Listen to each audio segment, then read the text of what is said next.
Upgrades that you have to install on a new construction home after you close. Ceiling fans,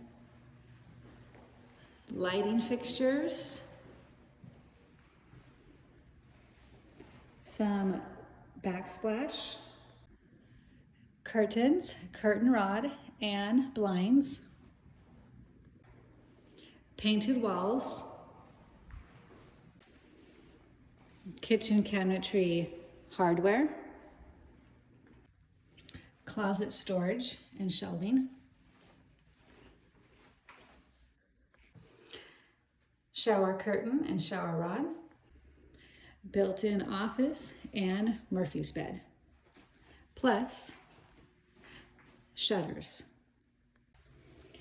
built-in cabinetry for the mudroom,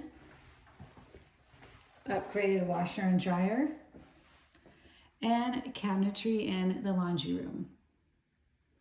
The utility sink can come from the builder, but you can also install it afterwards for a little bit less.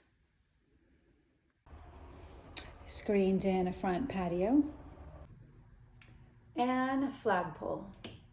Be sure to check out my Facebook group called Inside Babcock Ranch, where I post tours of model homes, builder incentives, and resale homes, and other information about the community.